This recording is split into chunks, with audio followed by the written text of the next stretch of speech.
The Ashworth family's annual summer dinner was always an exercise in subtle cruelty, but this year they'd decided to abandon subtlety altogether. I watched my mother-in-law, Victoria Ashworth, delicately sip her wine while delivering another perfectly aimed barb.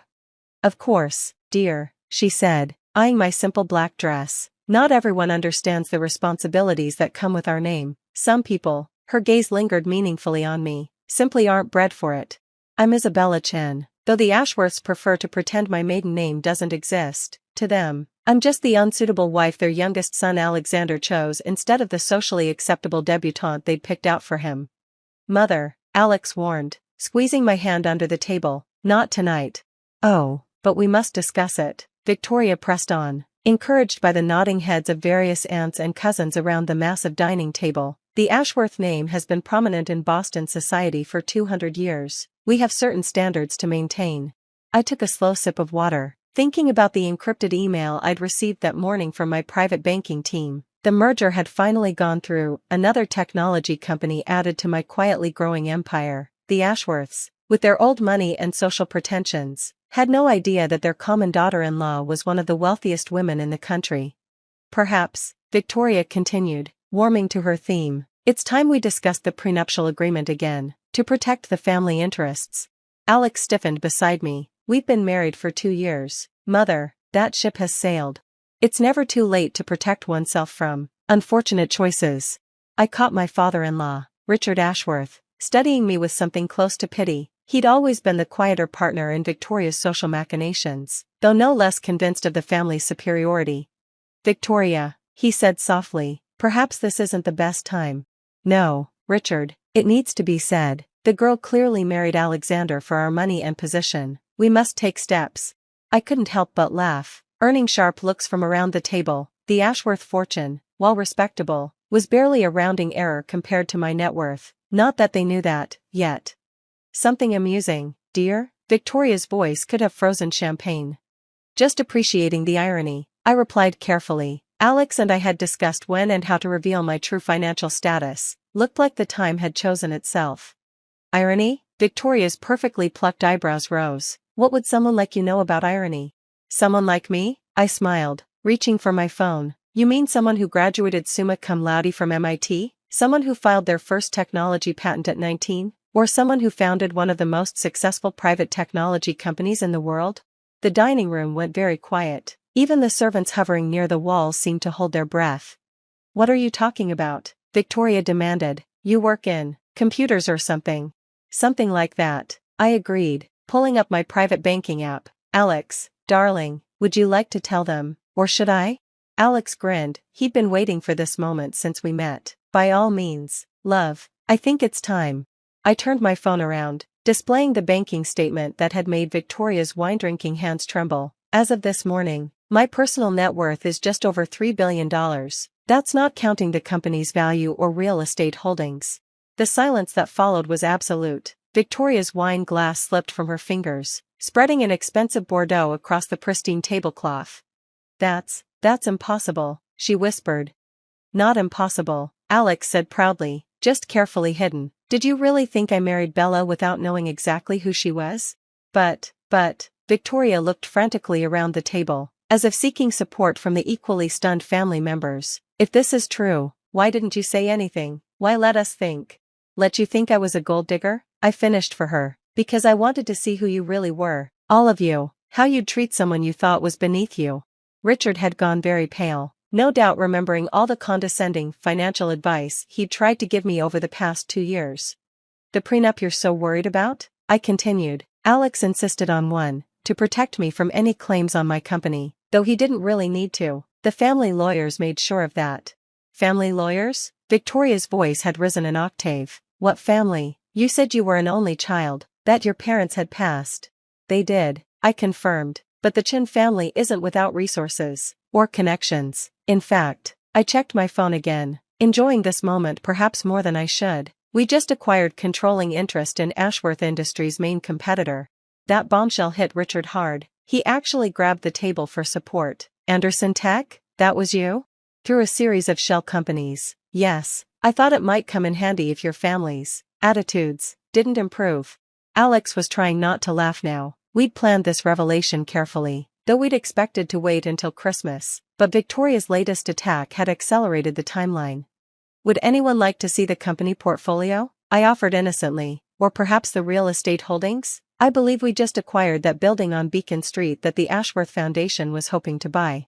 Victoria's face had progressed through several interesting colors, finally settling on a sort of grayish-white. All this time, you've been watching. I finished for her, learning exactly what kind of family I married into, and making contingency plans. Contingency plans? Richard found his voice. What does that mean? It means, Alex answered, that Bella's company now controls enough of your competitors to make things very difficult for Ashworth Industries, if necessary. The implications of that statement rippled around the table. The Ashworth fortune, while old, was heavily dependent on their company's continued success, a fact that everyone present was suddenly, painfully aware of. But we're family, Victoria protested weakly. Are we? I asked quietly. You've spent 2 years telling me I'm not worthy of your name, that I'm common, beneath you. At what point did you consider me family? The silence that followed was broken only by the gentle clearing of a throat. Harrison, the family's ancient butler, appeared at my elbow with a fresh glass of water. Pardon the interruption, Mrs. Ashworth, he said, emphasizing my married name slightly, but there's a call for you from Hong Kong. Something about the merger?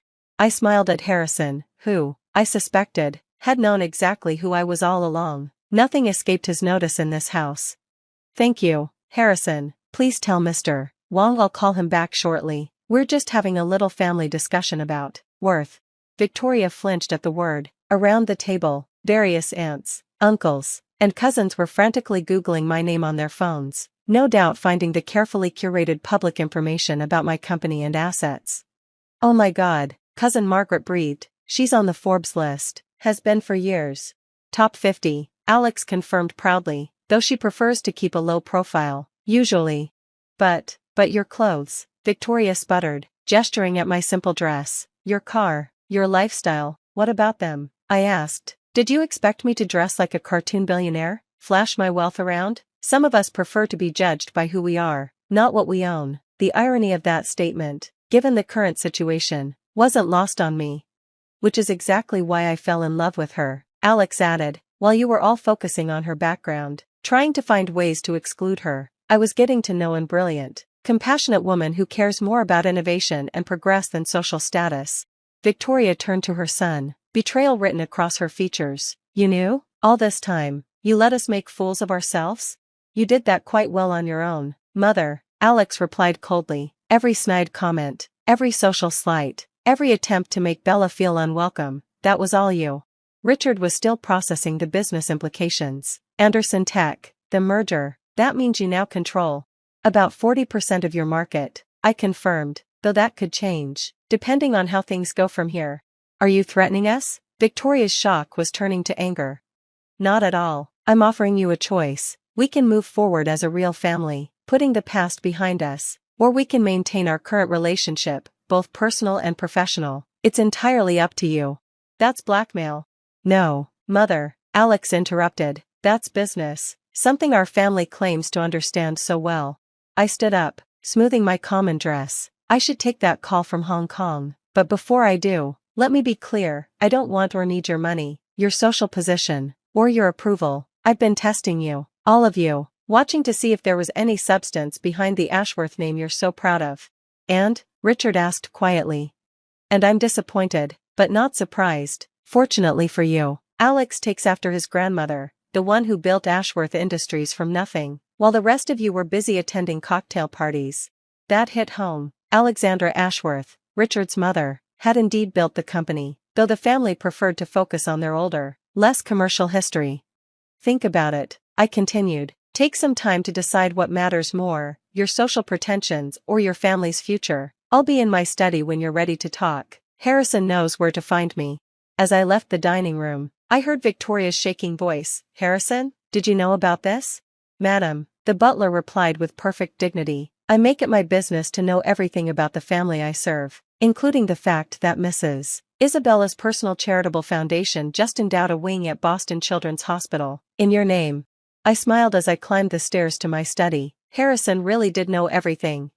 The next few hours brought a parade of Ashworth family members to my door, each trying to process this shift in the family dynamic. Cousin Margaret wanted to discuss tech startups. Uncle George had questions about international markets. Even Victoria's sister Eleanor admitted she'd always admired my quiet confidence.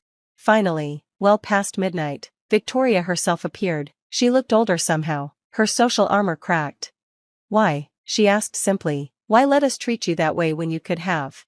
"Could have what? Bought your respect? Proven my worth with a bank statement? That's not respect, Victoria, that's transaction."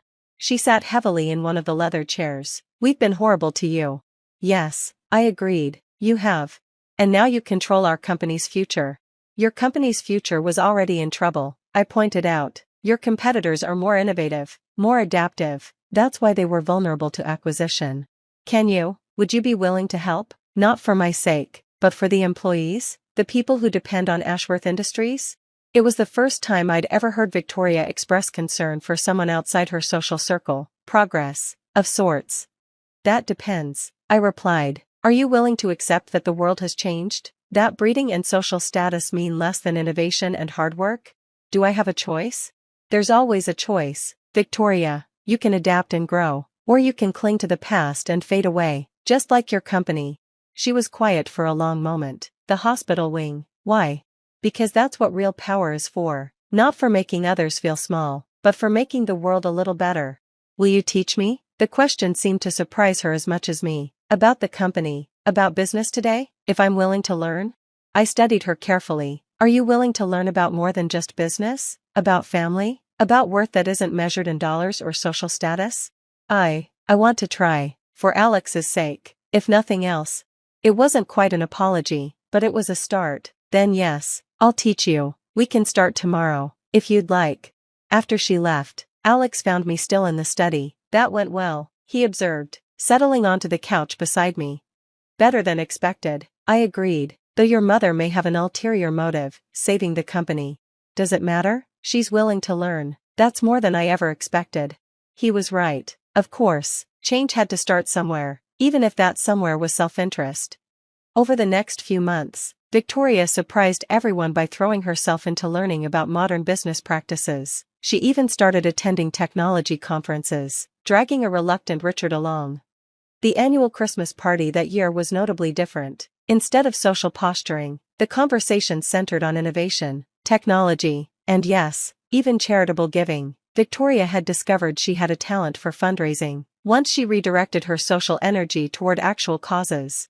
"I owe you an apology," she told me at the party. "Several apologies, actually." "Keep the apologies," I suggested. "Focus on doing better."